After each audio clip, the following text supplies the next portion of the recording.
Mercados en perspectiva esta mañana con Juan Musi. ¿Qué tal, Juan? Buen fin de semana hayas tenido. Buenos días. Igualmente, Luis Lauro, muy buen día. ¿Cómo estás? Bien, con mucho gusto. Ya iniciando la semana, pues a ver qué tal nos va ahora con el tema de la economía y con esta reunión que habrá en Nueva York. ¿Qué novedades pueden presentarse?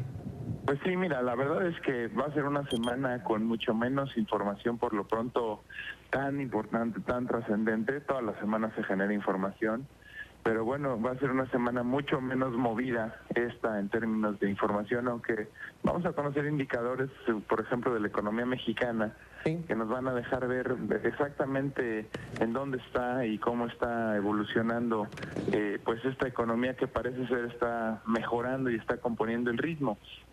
De hecho, déjame comentarte, bueno, pues la semana pasada, después de conocer los resultados del referéndum en Escocia, que como comentábamos, qué bueno que no se separó y permanece en el Reino Unido, pues se tranquilizaron los mercados. Y luego el viernes fue un día bien importante también porque se conocieron las minutas del Banco de México, y esto es, ya te comentaba yo, cómo ve el propio Banco de México la economía y qué fue lo que revisaron en la última junta, pues para determinar que la tasa no se mueva. Efectivamente, como lo anticipábamos también, el Banco de México ve una economía mejorando. En el segundo trimestre hubo un mejor ritmo y eso evidentemente lo apuntó. Cree que va a mejorar hacia el tercer y cuarto trimestre. El primer trimestre, le recuerdo al auditorio, fue desastroso, fue un crecimiento incluso negativo, perjudicado por el clima en Estados Unidos, que también fue desastroso el primer trimestre en Estados Unidos. Pero bueno, lo que sí se ha deteriorado son las expectativas de inflación, que de momento se encuentran por arriba del 4%, y me llama la atención que Banco de México, bueno, pues dice la inflación ya no va a estar en 3.8, le sube ligeramente, va a estar en 3.9, y lo que sí va a pasar hacia adelante es que se va a moderar esta expectativa de inflación. Te decía que esta semana, después de haber conocido esta opinión del Banco de México, va a ser importante ver cómo evoluciona, porque vamos a conocer, por ejemplo, de nuevo la cifra de inflación a lo largo de la semana, a ver si ya se empieza a moderar esta expectativa. Y en la parte de la economía vamos a conocer el indicador global de actividad económica, que va de la mano con el Producto Interno Bruto, que tanto está creciendo México, la tasa de desempleo y también las ventas al menudeo. Es decir, si ya el propio consumo, el menudeo está mejorando, si este sentimiento está caminando mejor.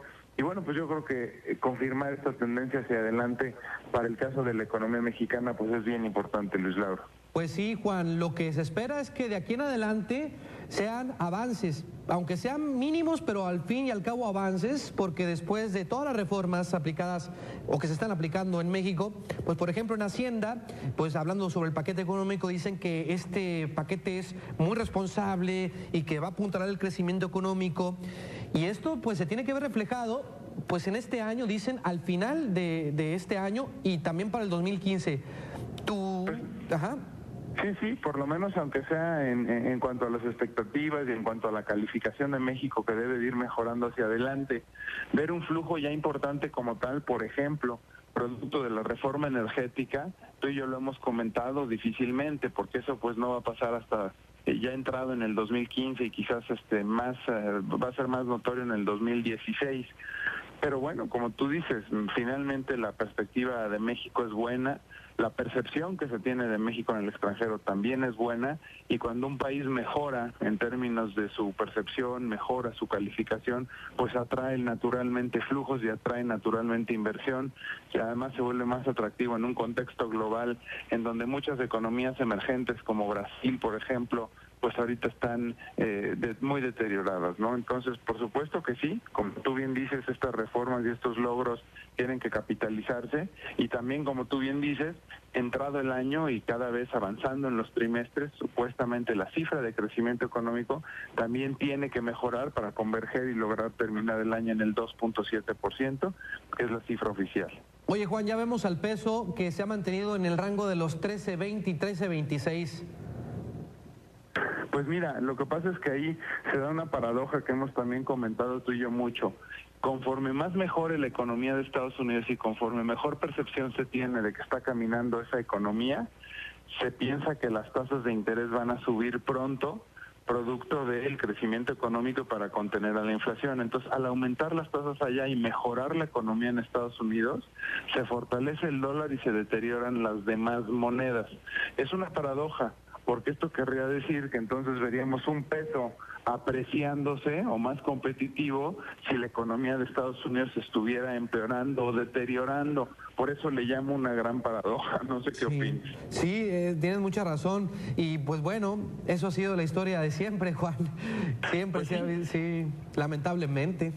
¿Verdad? Pues sí, y la verdad es que, digo, no nos preocupa, evidentemente, pues sí, el costo de tener un tipo de cambio alto muchas veces en los procesos industriales y demás, cuando estás atado a materias primas que cotizan en dólares, pues por supuesto que es nocivo el tener un tipo de cambio alto, pero sigo pensando que es un efecto temporal.